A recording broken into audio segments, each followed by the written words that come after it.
얼마 전에 한 성도님의 이야기를 들었습니다. 저희 교회 성도님은 아니고 그분이 이 오순절 계열의 교회에서 신앙생활을 하다가 교회에서 상처를 받고 지금은 교회를 다니지 않고 가정에서 예배드리고 있다. 근데 온전한 신앙생활을 좀 하지 못하고 있어서 고민이다. 이런 이야기였습니다. 근데 그분이 교회를 떠나시게 된 그 이유가 너무 충격적이에요. 오늘날도 이런 일들이 가끔 일어날 수 있을 것 같은데, 그분이 다니던 교회가 오순절 개통이라고 했지요. 예전에는, 지금은 안 그런데 예전에는 오순절 개통 교회 중에 하나님 믿으면 무조건 복 받는다, 잘 되게 돼 있다, 그게 하나님 믿는 거다, 이렇게 딱 정해놓고 나서 모든 것을 일반화시키니까 어떤 일이 일어나는가? 그 교회에서 일이 잘 풀리고 뭐 땅 팔리고 자녀가 잘 되고 좋은 학교 가고 건강이 좋고 이러면은 그런 사람들은 복 받은 사람이라는 거예요. 그런 사람들은 뭐 간증도 시키고 롤 모델이 되고 사람들이 그 사람에게 막 우러러보고. 근데 이분은 예수는 믿었는데 일이 어려워지고 자녀가 어렵고 본인의 건강도 좋아지지가 않는 겁니다. 그러니까 교회에서 어느새 이분이 뭔가 믿음이 없는 것처럼, 신앙이 좋지 않은 것처럼, 이 오순절 계열의 일부 교회가 옛날에 그랬다는 겁니다. 그렇게 여겨지면서 이분이 교회에서 상처를 받고 신앙을 떠나게 된 그런 이야기를 들었습니다. 참 가슴 아픈 이야기죠. 일부라고 말씀드렸지만 지금도 제가 보기에는 간혹 몇몇 목사님들 또 성도님들이 그런 일들을 하시는 것 같아요. 예를 들면 예전에도 뭐 어디 다른 나라에서 지진이 났다, 뭐 어디 전염병이 돌았다, 뭐 누가 아프다 이럴 때 그 나라에는 뭐 우상 숭배를 해서 그런 일이 일어나는 거고, 거기 뭐가 잘못해가지고 하나님께서 거길 치신 거고, 이렇게 좀 말씀하시는, 좀 너무 안타까운 그런 일들이 있었죠. 또 우리 안에서도 성도님들 중에도 어떤 성도님이 계속 직장도 안 되고 자녀도 어렵고 몸이 아프고 뭐 이런 일들이 연달아서 일어날 때에 저 양반 혹시 뭐 하나님께 회개할 게 있는데 회개를 안 해갖고 하나님이 저 사람을 치시는 게 아닐까, 이렇게 생각하시는 분이 혹시 있을지 모르겠어요. 그런데 그렇지 않습니다. 우리는 생각하기를 인과응보, 원인이 있으니까 오늘 저 사람이 결과로 고통을 받겠지, 어려움을 겪겠지, 하나님이 저 사람을 그냥 내버려 두지 않고 계속 고생하게 하시는 거는 뭔가 저 사람이 잘못된 게 있겠지라고 생각을 하면 그건 잘못된 생각입니다. 요한복음 9장에도 보면 나면서부터 맹인된 사람이 등장해요. 제자들이 묻습니다. 예수님, 이 사람이 맹인된 게 부모의 잘못입니까? 아니면 이 사람의 잘못입니까? 태어나면서부터 맹인이었으니까 부모의 잘못인가요? 이렇게 하니까 예수님께서 답하시죠. 둘 다 아니야. 질문이 틀렸어. 제자들은 지금 인과응보의 개념으로 고통의 이유를 묻고 있는 겁니다. 근데 예수님은 고통의 이유가 인과응보가 아니라고 말씀하시면서 그가 이렇게 된 것은 하나님의 일을 나타내시기 위함이다. 때로는 비극적인 상황과 고통과 고난의 순간들이 오히려 하나님의 뜻을 이루는 순간이 되기도 한다고 답하신 겁니다. 가만히 보면 우리가 인생에서 고난과 어려움이 있을 때 이해가 안 되니까 받아들이기 위해서 인과응보의 법칙을 생각하는 것 같아요. 그래서 남들을 정죄하기도 하고 또 때로는 나 자신을 책망하기도 하고. 욥기에 보면 친구들이 그랬잖아요. 위로해 주러 왔다가 막 쭉 푸념을 들어주다가, 야 근데 너가 이렇게 계속 연달아서 어려움을 겪는 건 분명히 네가 뭔가 잘못한 게 있는 거야. 인마 정신 차리고 뭐 회개할 거 있는지 생각 좀 해봐 인마 하면서 인과응보의 개념으로 이야기를 하고, 위로를 하러 왔는데 위로하러 온 사람들이 오히려 욥의 마음을 후벼 파버리죠. 그때 하나님이 나타나셔서 뭐라 그러십니까? 친구들을 책망하셔요. 야 욥이 뭔가 잘못해서 이런 일을 겪고 있다고 생각하는데 아니야, 너희 왜 그렇게 정죄하니? 왜 인과응보를 생각하니? 하고 책망하시는 장면이 나옵니다. 그러면 한 가지 질문이 생기죠. 인과응보도 아니면 도대체 왜 오늘 내가 이 고통을 겪어야 할까요? 내가 돌이켜봤을 때 특별하게 뭔가 굉장히 잘못한 것도 없고 오히려 나보다 더 대충 사는 사람들도 있는데 왜 하나님이 우리 가정에, 우리 자녀에, 우리의 사업장에, 우리의 환경 속에 내가 겪지 않아도 될 이 고난과 고통을 겪게 하시는지 때로 이해가 안 되는 순간들이 있습니다. 저는 최근에 몇몇 성도님들이 계속 눈에 밟히고 마음에 좀 묵직하게 담겨 있어가지고 어떤 성도님들은 평생 안고 가야 될 숙제를 갖고 있는 분도 있고, 또 어떤 성도님들은 최근에 기도하고 주님을 찾고 구하는데도, 주님을 붙잡는데도 여전히 해결이 안 돼서 계속 이어지는 걸 보면서 같은 목회자로서 그걸 지켜보면서 너무 마음이 힘든 거예요. 어저께도 그저께도 금요예배 마치고 대부분 분들이 이제 가신 상태에서 한 성도님이 있고, 또 그분 목자가 좀 같이 기도해 달라고 해서 같이 기도하는데 얼마나 펑펑 우시는지, 한동안을 우시는 걸 보면서 제가 그 상황을 아니까, 제가 목회자로서 같이 기도하고 있지만 일이 이루어지지 않고 진척이 안 되는 그 상황 앞에서 같이 울 수밖에 없는 이 상황, 그러면서 제 안에 질문이 생기는 겁니다. 하나님, 왜 이렇게 하시는 겁니까? 물론 교회 안에서 항상 이런 일만 있는 건 아닙니다. 기쁘고 감사한 일도 많아요. 이번 한 주간에도 우리가 시험 보는 지체들 위하여서 새벽마다 기도했었는데 임용고시 합격했다고 둘이 연락 와서 감사하다고, 또 기도해준 어떤 친구가 피부병이 나와서 감사하다고, 또 신앙적으로 살아가면서 잘 살고 있다고 문자 보내시고 연락 주시는 분들 때문에 사실 제가 보기에 목회는 일단 기본적으로 행복한 것 같아요. 하나님 안에 사는 사람의 삶은 기본적으로 감사와 행복이 항상 전제됩니다. 그런데 또 한편으로는 여전히 아픈 손가락, 힘들고 어려움을 겪고 있는 분들이 있기 때문에 제가 목회자로서는 마냥 기뻐할 수가 없는, 기쁨을 누리기가 좀처럼 어려운 그런 상황 속에 있습니다. 그러다 보니까 오늘 이 본문이 평소와는 좀 다르게 보이는 거예요. 오늘 이 본문이 어떤 내용입니까? 누가복음에 보면 이게 회당장 야이로죠. 야이로의 딸이 죽었습니다. 그런데 이 딸이 죽자마자 이 야이로가 예수님께 나타나는 거예요. 예수님이 오시면 우리 딸 살아날 수 있을 것 같습니다. 예수님을 찾아오는 장면입니다. 굉장히 놀라운 믿음이죠. 여러분 그거 아세요? 이 장면이 신약 성경에서 최초의 부활 신앙입니다. 회당장 야이로의 신앙이 최초의 부활 신앙이에요. 예수님하고 훨씬 가까이 지냈고 성경에 더 자주 등장했던 마르다와 마리아도 오빠 나사렛 죽음을 받아들이지 못했습니다. 그냥 죽었어요. 예수님 뭘 살린다고 그러세요? 아예 살기는 뭘 살아요. 근데 회당장 야이로는 믿음이 좋았어요. 제가 평소 같으면 아마 이 본문이 그런 쪽으로 계속 제가 묵상하고 생각했을 텐데 오늘은 좀 다른 겁니다. 제가 이 말씀을 묵상하면서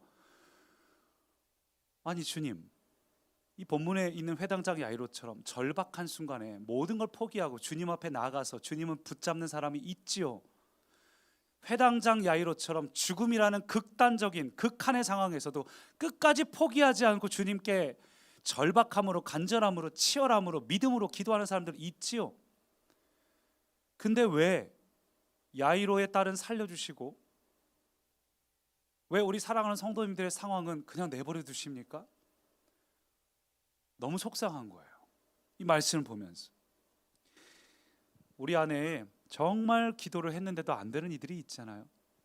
정말 절박하고 치열하게 믿음으로 선포했고 외쳤는데도 안 되는 경우가 있습니다. 그럴 때 우리는 괴롭고 답답해요. 그래서 우리가 하나님께 욥처럼 원망하고 불평을 합니다. 하나님께 수없이 질문을 던집니다. 그런데 여기서 제가 한 가지 깨달은 게 있어요. 이 질문들을 갖고 주님 앞에 서다가 보니까 그렇구나. 제가 깨달은 게 뭔지 아세요? 질문이야말로 고난과 고통의 순기능이다. 왜냐하면 생각해 보세요. 우리가 주로 하나님께 하는 질문들의 순간은 불평, 불만, 고통, 이때 하나님께 질문합니다. 제가 지금까지 살면서 본 분들 중에 하나님 왜 이렇게 저한테 복을 주세요? 살아가다가 갑자기 어느 날 내 손가락 10손가락 다 있고 이렇게 몸도 건강하고 하나님 왜 나 건강해요?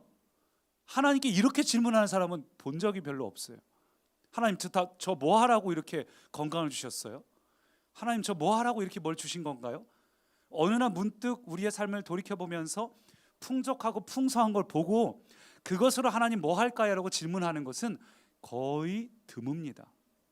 근데 우리가 하나님 앞에 질문하고 인생에 대해서 깊이 고민하고 내가 누구고 하나님이 어떤 분인지 실존적으로 고민하는 때 그건 바로 고난의 순간이에요. 그래서 고난의 순간에 우리의 믿음은 진짜 믿음이 됩니다. 그 전까지는 그냥 지식으로 알았던 하나님이에요. 하나님이 나 사랑하신대, 하나님이 나 붙잡아 주신대, 기도를 멈추지 마라, 내가 역전시켜 주겠다. 이게 지식으로 알았는데 내가 치열한 고민과 의심과 괴로움과 하나님과 질문하는 순간 하나님이 비로소 실존적인 하나님, 인격적인 하나님, 진짜 나의 믿음으로 바뀝니다. 그게 고난의 순기능이에요. 고난이 올 때 우리에게 주어지는 질문은 사실은 하나님을 만나게 만듭니다. 그래서 오늘 우리가 인생의 수많은 고통의 순간 질문이 생길 때 이 질문들을 통해서 우리가 깨달아야 될 것이 무엇인가, 그 첫 번째 한번 따라 하실까요? 끝나도 끝이 아닌 믿음. 끝나도 끝이 아닌 믿음. 18절 같이 있습니다. 예수께서 이 말씀을 하실 때에 한 관리가 와서 절하며 이르되 내 딸이 방금 죽었사오나 오셔서 그 몸에 손을 얹어 주소서, 그러면 살아나겠나이다 하니. 이게 누가복음 말씀으로 보면 이 관리가 바로 회당장 야이로라고 말합니다. 지금 야이로는 절박한 상황이에요. 방금 딸이 사망했습니다. 모든 게 끝났어요. 일반 사람 같으면 숨이 붙어 있을 때는 하나님께 찾아갈지 예수님께 찾아갈지 몰라도 일단 멎었으면 포기합니다. 절망합니다. 주저앉아요. 끝났다, 틀렸다, 말기암이래, 부도 났대, 포기하고 주저앉아 있을 거예요. 근데 야이로는 그러지 않았어요. 벌떡 일어나서 예수님 어디 계시지? 예수님께 뛰쳐나갑니다. 집안 사람들이 상당히 이상하게 생각했을 거예요. 나중에 야이로가 돌아가면 이미 장례가 진행되고 있죠. 뛰쳐나가는 야이로를 보면서 부인이 여보 어디가, 지금 장례를 치러야 되는데 당신 미쳤어? 제가 보니까 예수를 믿는다는 건 때로는 좀 미쳐 보여야 되는 게 정상이에요. 예수를 믿는다는 거, 믿음을 소유했다는 건 때로 미친 사람처럼 보여야 됩니다. 내가 건강이 좋지 않은데 나는 질병 나았습니다라고 선포해요. 나을 걸 믿습니다가 아니라 나았습니다 선포해요. 상황이 어렵고 자녀가 힘들지만 믿음은 바라는 것들의 실상, 믿음은 바라는 것들, 기대하는 것들을 실제처럼 여긴다고 했으니까 자녀들이 속을 썩여도 축복을 합니다. 사람들이 보면 이해할 수 없어요. 지금 상황이 되게 어려운데 괜찮아요, 주님 계시기 때문에 괜찮아요. 사람들 보면 좀 미친 사람처럼 보일 수도 있어요. 그게 신앙이에요. 오늘 야이로에겐 그 신앙이 있었습니다. 어떤 믿음이요? 어떤 신앙이요? 반드시 잘 될 거라는 믿음이 있었습니다. 그런데 때로는 이 반드시 잘 될 거란 믿음이 우리를 곤두박질치게 만들어요. 잘 될 거라고 믿었던 것만큼, 기대가 컸던 것만큼 기대가 이루어지지 않을 때 추락하는 높이가 높아서 충격이 커요. 하나님께서 왜 누구는 살려주시고 누구는 살려주시지 않을까 실망할 때가 있습니다. 제가 지금까지 살면서 장례식장에서 누군가를 살려달라고 한 게 딱 2번이 있는데, 한 번은 한 10몇 년 전에 응급실이죠. 응급실에서 죽어가는 고3 학생 발을 붙잡고 얼마나 선포하면서 기도했는지 몰라요. 또 한 번은 우리 하윤이 벌써 몇 년 지났는데, 그때도 우리 다른 분들은 다 빈소로 가게 하고 입관 마치고 빈소로 다 가고 저랑 그때 있던 풀타임 전사랑 둘이서 남아가지고 그래 같이 기도하자, 관을 붙잡고 엄청 기도했던 기억이 납니다. 때로는 좀 불공평하게 느껴질 때가 있습니다. 왜 야이로의 딸은 살려주시고 절박하고 처절하고 괴롭고 너무 힘든데 왜 내 기도는 들어주시지 않지? 기대하고 야이로처럼 정말 될 거란 믿음이 있었음에도 실패를 경험할 때 우리는 그 기대했던 높이만큼 충격이 커요. 그래서 제가 아는 어떤 분은 신앙을 잃어버리고 지금 불교를 믿고 있습니다. 그분이 이야기하는 게 이거예요. 불교가 훨씬 현실적이다. 그분이 이야기하는 기독교의 문제는 이겁니다. 기독교는 기대를 갖게 만드는 게 문제라고, 소망을 갖게 만드는 게 문제라고. 그분이 그러는 거예요. 뭔가 막 교회에서 보니까 막 목사님들 오고 다들 할 수 있다, 된다, 믿음, 소망, 기도를 멈추지 마라, 역전되리라 이렇게 얘기하니까 믿음을 갖고 기대를 갖고 소망을 갖고 계속 상황이 어려운데도 앞을 향해 전진했는데 잘 안 되는 자신을 보면서, 근데 또 누구는 된다니까, 다른 사람은 또 잘 되고 있다니까 더 힘든 거죠. 그래서 아니 하나님 좋으신 하나님이라면서 저 아무개네 보니까 좋으신 하나님 맞는데 그 좋으신 하나님이 왜 나한테는 이러세요? 내 자녀에겐 이러세요? 내 사업장에 왜 이렇게 하세요? 되는 일마다 하는 일마다 되는 게 없고 힘들어지고 그러니까 하나님을 원망하고 지금 기독교를 떠나서 불교를 믿고 있습니다.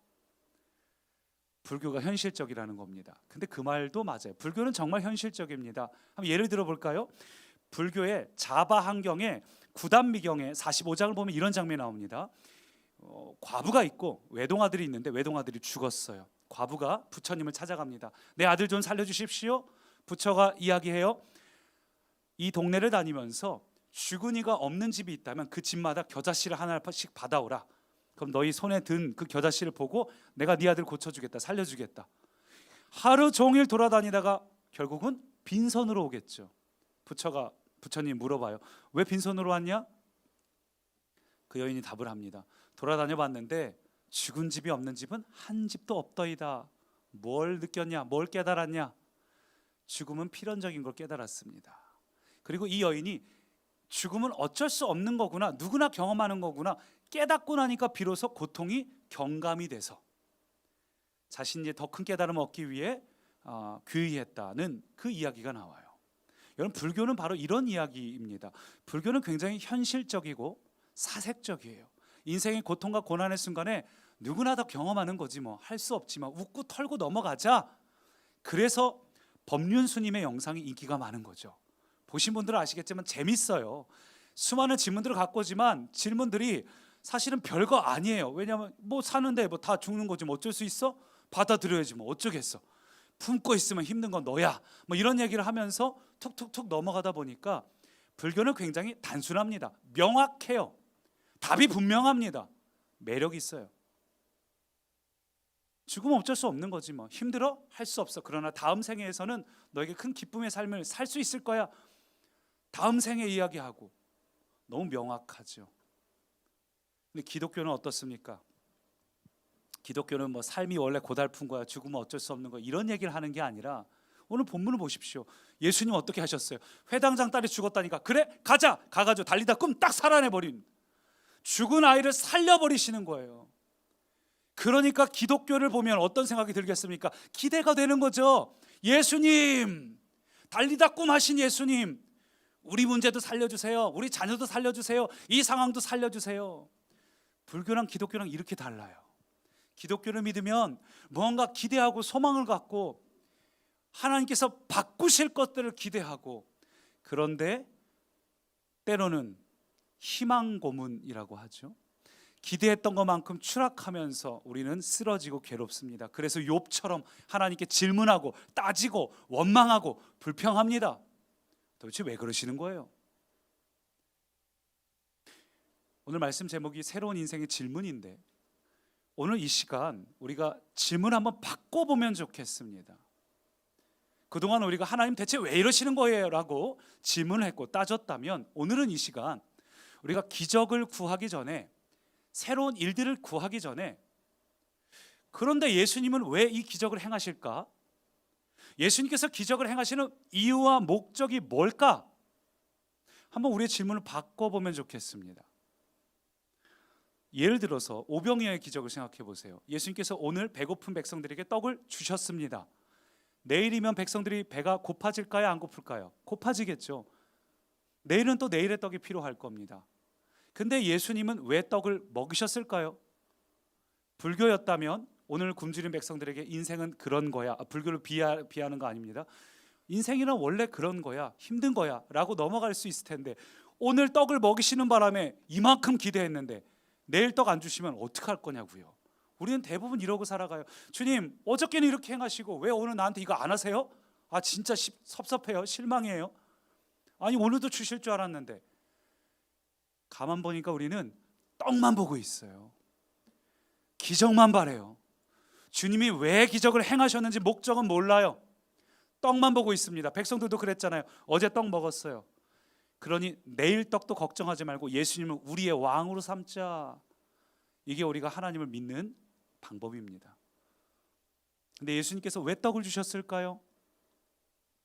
내일이면 또 배고플 거 알면서 오늘 떡을 주신 이유, 그것은 사람이 떡으로만 살 것이 아니요 하나님의 입에서 나오는 모든 말씀으로 살 것이라. 이것을 깨닫게 하기 위해서 떡을 먹으면서 아니 주님은 어떤 분이길래 오늘 이와 같은 기적을 내게 행하시는가, 주님이 어떤 분인지 알고 경험하고 믿기에 신뢰해서 이제 떡을 갖고 살아가는 인생, 염려하고 걱정하고 근심하는 인생이 아니라 먼저 그의 나라와 그의 의를 구하라. 그리하면 이 모든 것을 너희에게 더하시리라.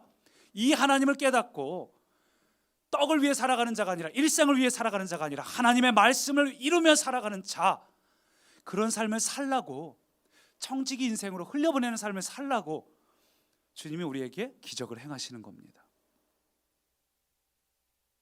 여러분, 그래요. 오늘 본문 속에서 야이로의 딸이 등장했는데 야이로의 딸도 언젠가는 죽겠죠. 예수님께서 살리셨지만 야이로의 딸 언젠가 죽어요. 나사로 예수님 살리셨죠? 언젠가 죽습니다. 예수님께서 죽을 병에 걸린 사람들 다 고치셨죠? 다 죽을 거예요, 시간이 지나면. 왜 예수님께서 그들을 살리셨나? 왜 고치셨나? 우리는 기적 자체를 보는 게 아니라 기적을 행하시는 주님의 목적을 알아야 됩니다. 기적 자체를 보는 게 아니라 기적을 행하시는 주님을 볼 수 있는 시선이 필요합니다. 주님께서 왜 나사로를 살리셨을까? 주님께서 왜 회당장의 딸을 살리셨을까? 이 사실을 경험하고 난 다음에 그들 안에 어떤 믿음이 생기겠습니까? 부활 신앙이 생기는 거예요. 예수님이 어떤 분인가? 아, 예수님은 죽음을 이기시는 분이구나. 어떠한 죽음의 권세도 예수님 앞에서는 전부 무릎 꿇게 돼 있구나. 인생의 가장 극단의 순간이 죽음이죠. 가장 고통스러운 순간이 죽음이죠. 그 죽음조차도 영원한 이별 같고 허무한 것 같고 떠나보내는 그 괴로움조차도 예수님 앞에서는 의미가 없구나. 예수님은 영원이시구나. 예수님은 그 모든 걸 이기시는구나. 이걸 깨닫게 되면 나사로가 훗날 죽게 될 때, 야이로의 딸이 훗날 죽게 될 때 이전처럼 슬플까요? 그렇지 않아요. 슬픔은 있지만 소망도 있습니다. 주님은 그걸 깨닫게 하시려는 겁니다. 내일 또 떡이 필요한 거 알지만 오늘 떡을 주시는 이유, 내일의 떡도 구하라는 의미가 아니라 너에게 내가 어떤 존재인지를 알라고, 그래서 나중에 내일 또 떡이 필요한 순간에, 내일 또 치유가 필요한 순간에, 내일 또 기적이 필요한 그 순간에 주님이 어떤 분인지 알기 때문에 절망적인 순간이 와도 두려워하지 않는 인생, 여러분 이런 인생 사시기를 축원합니다. 그래서 제가 예전에 참 좋아했던 책 제목이 안희숙 여사님 쓰신 책들을 되게 좋아했는데 저희 아버지가 굉장히 팬이었어요. 책 제목 중에 하나가 당신은 죽어요, 그런데 안 죽어요. 임팩트 있지 않습니까? 여러분 우리 인생은 그래요. 우리 인생은 누구나 죽음까지 치닫습니다. 끝을 경험합니다. 당신은 죽어요, 그런데 안 죽어요. 오늘 말씀식으로 바꾸면 당신은 끝인데 끝이 아니에요. 오늘 우리의 인생은 어떤 인생인가 한번 따라 하시죠. 끝나도 끝이 아닌 인생. 끝이 아닌 인생. 여러분 우리는 끝나도 끝이 아닌 인생입니다. 여러분의 인생이 끝이 있다고 해도 이게 끝이 아니라는 것을 깨닫는 이 믿음이 있기를 축복합니다. 끝나도 끝이 아닌 믿음이 있기를 축복합니다. 이 예수님이 어떤 문제를 경험하는 사람은요, 나사로든 야이로의 딸이든 또다시 죽음을 경험할 때 두렵지 않습니다. 끝나도 끝이 아닌 걸 알기 때문이죠. 주님은 이걸 우리에게 깨닫기를 원하셔요. 여러분 우리 인생에서 수많은 고통과 고난의 순간에 주님은 우리가 여전히 주님 도대체 기적은 언제 행하실 거냐고요. 주님 그거 아니라 이 고난을 통해서 주님이 어떤 분인지 경험하길 원하십니다. 우리가 주님이 어떤 분인지 경험하길 원할 준비가 되면 그때 기적을 행하셔요. 그래야지 진짜거든요. 그래야지 나중에 흔들리지 않거든요. 그리고 주님께 주목하는 사람은 지금 당장 기적이 일어나든 일어나지 않든 끝나도 끝이 아닌 믿음을 소유합니다. 할렐루야. 끝나도 끝이 아닌 믿음의 소유자 되시기를 축원합니다. 떡이 아니라 주님을 보시기를 축원합니다. 그래서 욥기를 보니까 이런 말씀이 있어요. 같이 읽습니다. 그런데 내가 앞으로 가도 그가 아니 계시고 뒤로 가도 보이지 아니하며 그가 왼쪽에서 일하시나 내가 만날 수 없고 그가 오른쪽으로 돌이키시나 배울 수가 없구나. 그러나 내가 가는 길을 그가 아시나니 그가 나를 단련하신 후에는 내가 순금같이 되어 나오리라. 욥의 고백이 우리의 고백이 되길 축원합니다. 당장은 주님 어딜 가도 만날 수가 없고 질문해도 답을 들을 수가 없고 이해할 수 없는 고통과 고난들이 있어요. 여러분이 겪고 있는 고통이 반드시 인과응보로 인한 건 아닙니다. 여러 가지 이유가 있겠죠. 중요한 건 어떤 절박한 순간에도 주님을 만날 때, 오늘 욥이 이야기한 것처럼 볼 수 없고 여전히 고난과 고통이 있다 할지라도 그러나 나는 순금과 같이 나올 거야, 나는 달라질 거야. 오늘 이 고난의 변화가 우리 가운데 있기를 축원합니다. 우리는 끝나도 끝이 아닌 믿음, 이 믿음의 소유자이심을 축복합니다. 두 번째 한번 따라 하실까요? 끝에서 시작되는 신앙. 끝에서 시작되는 신앙. 끝나도 끝이 아닙니다. 근데 한 걸음 더 나가서 끝에서 시작이 돼요. 27절 보니까 이렇게 말합니다. 예수께서 거기에서 떠나가실새 두 맹인이 따라오며 소리질러 이르되 다윗의 자손이여 우리를 불쌍히 여기소서 하더니 예수께서 집에 들어가심에 맹인들이 그에게 나아오거늘. 자, 이 장면을 한번 생각해 보십시오. 회당장의 집 앞에서 일어난 사건입니다. 그러니까 예수님께서 지금 야이로의 집에 들어가셨고 아이를 달리다꿈 살리셨어요. 밖에서 막 난리가 났어요. 지금 소문 들리고 예수님께서 그 아이를 살리셨대 막 소리 지르고 난리가 나고, 그 소식을 듣고 지나가던 동냥하던 두 맹인이 이 집 앞으로 와서 예수님 나오시면 우리도 고쳐달라고 하자. 죽은 자도 살리는데 눈을 못 뜨게 하시겠어? 기대하고 믿음과 소망을 갖고 기다리고 있습니다. 예수님이 나오셨어요. 예수님, 다윗의 자손 예수여 우리를 불쌍히 여기소서. 예수님이 묵묵부답이에요. 예수님이 집을 나오셨어요. 그리고 거기서 고쳐주시지 않고 예수님은 그냥 가던 길을 가십니다. 말씀 볼까요? 27절 보니까 예수께서 거기서 떠나실새, 이 떠나가는 장면이 야이로의 집에서 떠나오신 거죠. 그리고 28절 보니까 예수께서 집에 들어가시매, 이 집은 어딜까요? 다시 야이로의 집에 들어간 게 아닙니다. 그러면 다시 들어갔다는 표현이 나올 겁니다. 멀리 가셨어요. 그 어느 집인가? 우리가 지금 마태복음을 읽고 있죠. 마태복음에서 명확하지 않은 집이나 사람이 등장하는 게 바로 세리 마태 본인에 대한 이야기입니다. 그러니까 본인의 어떤 이야기를 할 때는 마태가 부끄러워서 자세하게 기술하지 않았어요. 우리가 본문 10장을 읽었는데 앞에 보면 9장에서 마태가 자기의 집에 예수님과 죄인들 다 초대해가지고 식사하고 예수님 거기 머무르시면서 복음 전하시고 하는 장면이 나옵니다.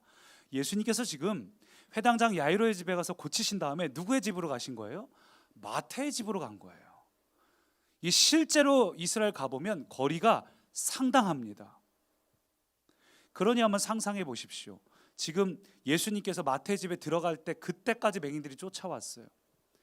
맹인들이 지금 회당장 야이로 집에 나올 때부터 막 외치는 거예요. 예수님 여기요 여기. 아마 맹인 말고 딴 사람들도 많이 왔겠죠. 그러니까 막 더 절박하게, 지금 눈이 안 보이니까 지금 상황도 모르겠고 답답해 죽겠고, 그냥 우리 본 건 맞아? 지금 예수님 집에서 나온 거 맞아? 여보시오 하면서 옆 사람한테 물어보고 그러면서 다급하게 예수님. 근데 예수님 그냥 가시는 거예요.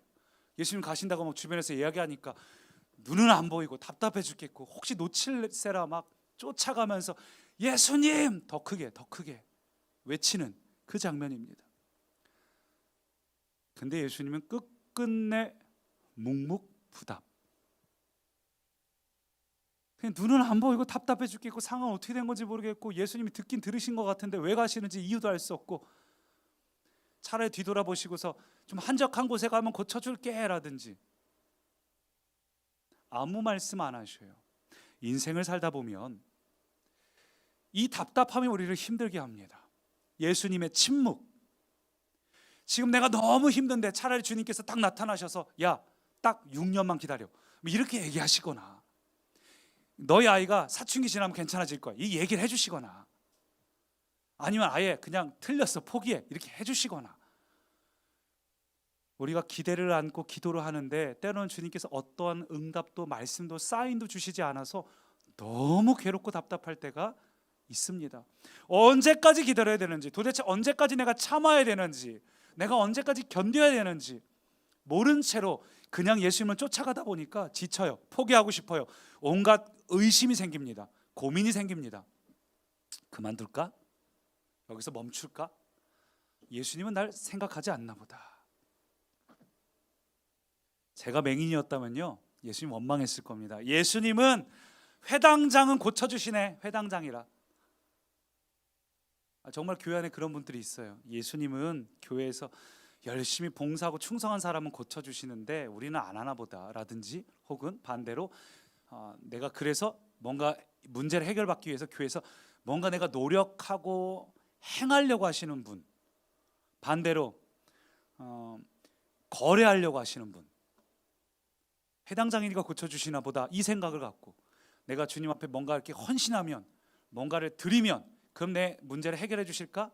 거래하려는 분, 참 다양한 경우가 생기죠. 근데 오늘 말씀을 보십시오. 주님께서 왜 그러셨을까요? 진짜 이유가 뭘까요? 왜 말씀을 안 하셨을까? 그럼 바로 우리 자신을 위해서입니다. 여러분, 우리의 믿음에는 검증이 필요합니다. 우리가 막 신앙이 굉장히 좋아 보이는데 사실은 그게 아닌 걸 어려움과 고난을 겪어야 비로소 드러나요.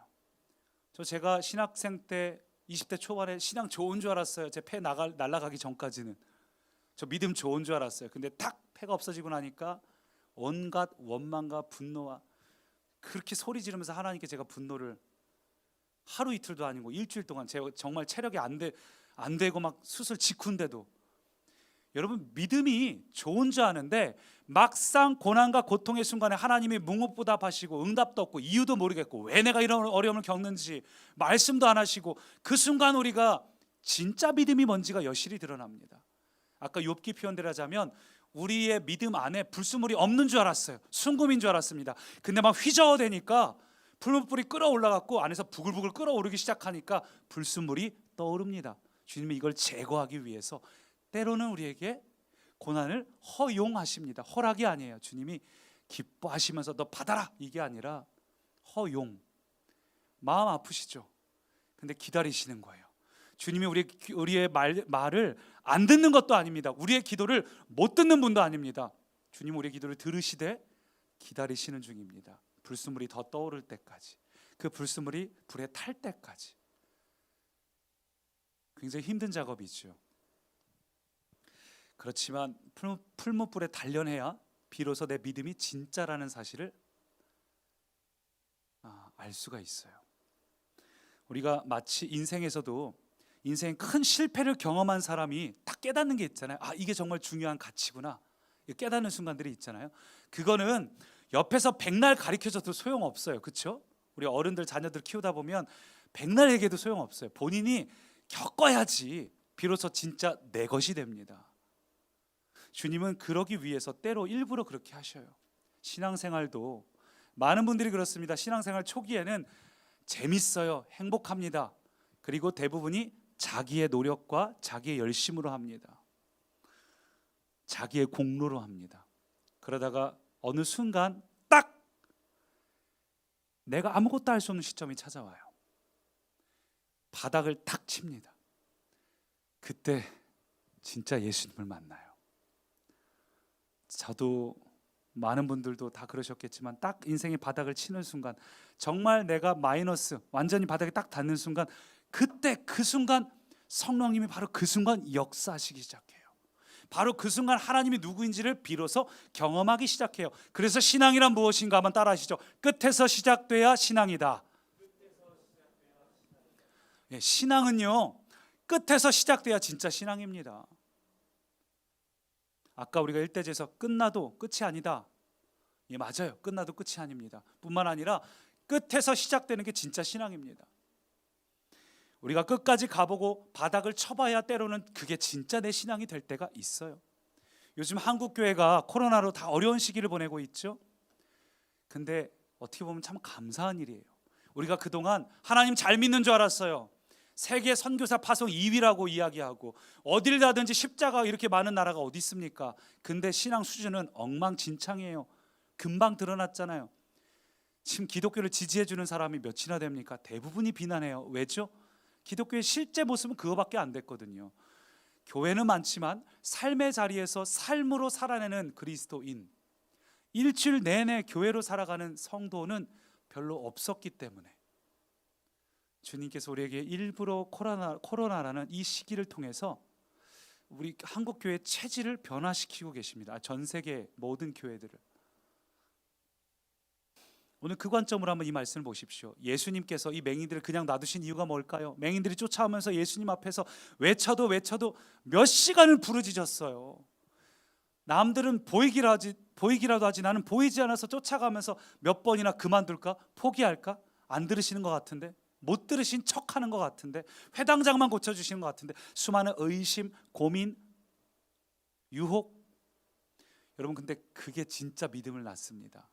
하나님이 어떤 분인지 책에 읽은 거 두세 줄 갖고는 내 믿음이 될 수 없고, 정말 하나님이 그런 분인가 씨름하고 고민하고 의심하고 실망하기도 하고, 그 실망하고 바닥을 쳤을 때 주님이 나를 찾아오셔서 만져주시기도 하고, 그때 책의 두세 줄이 그 긴 시간 지리멸렬한 싸움을 통해 내 믿음이 돼요.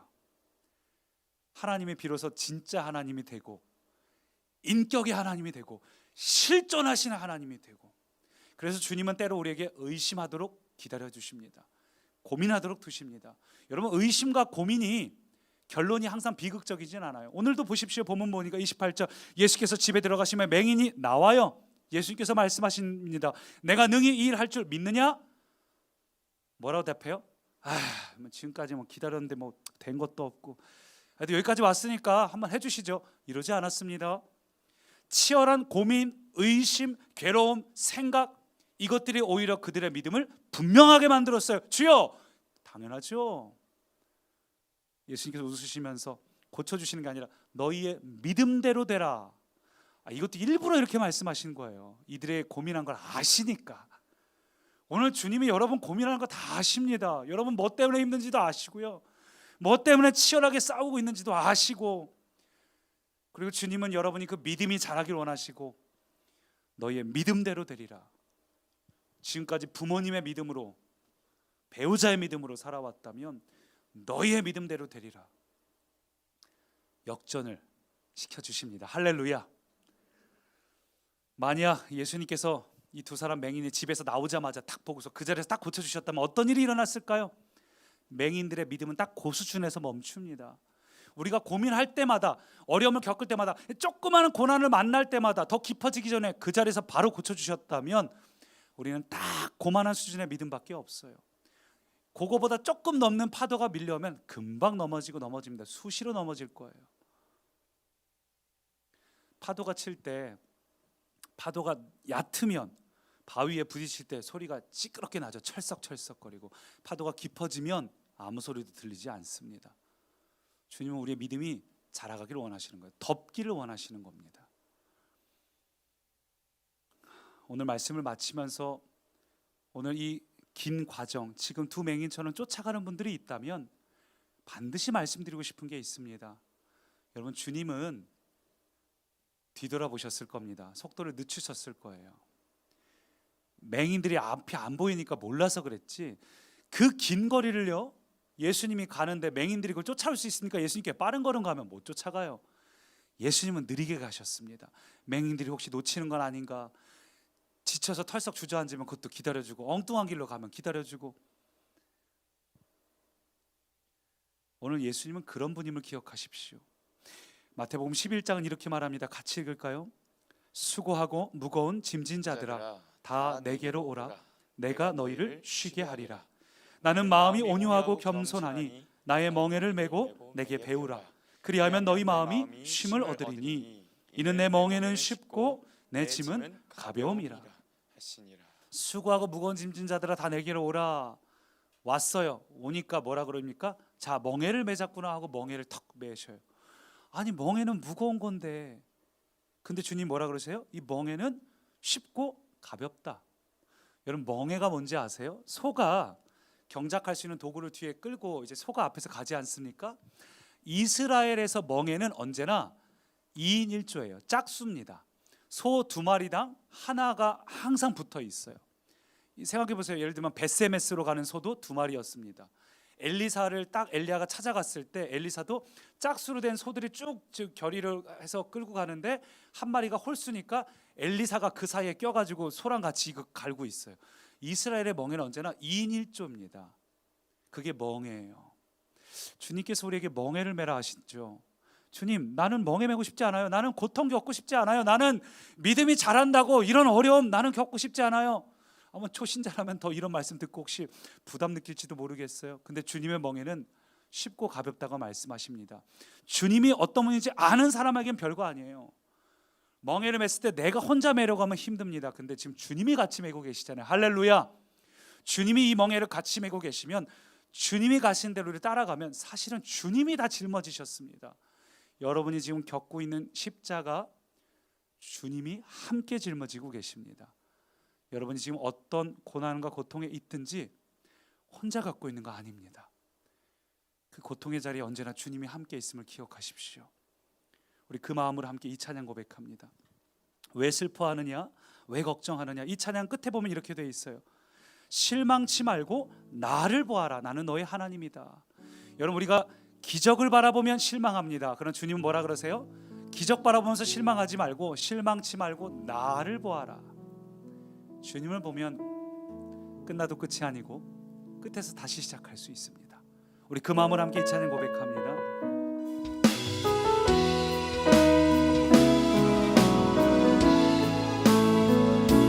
여러분에게 주님 말씀하십니다. 왜 슬퍼하느냐, 왜 슬퍼하느냐, 왜 걱정하느냐, 왜 걱정하느냐. 주님 여러분께서 말씀하십니다. 뭘 두려워하고 있느냐, 내가 함께 있자니 더 이상 염려하지 마라. 아무 염려 말아라. 내가 지금 큰 어려움에 있어도, 그 어려움에 네가 비록 큰 아픔 속에 있어도, 그 아픔이 있어도 그럼에도 더 이상 걱정하지 마라. 이제 아무 걱정하지 마. 왜냐하면 내가 너를 붙들어 주겠다. 내가 너의 멍에를 함께 메고 있단다. 주님의 음성 들으십시오. 내가 너와 항상 함께 하리라. 내가 너를 지키리. 어떤 순간에도 실망치 말고 나를 보아라. 나는 너의 하나님이다. 한 번 더 고백합니다. 내가 너와 항상 함께하리라. 내가 너와 항상 함께. 오늘 주님의 음성을 들으십시오. 너의 멍에를 함께 치고 있단다.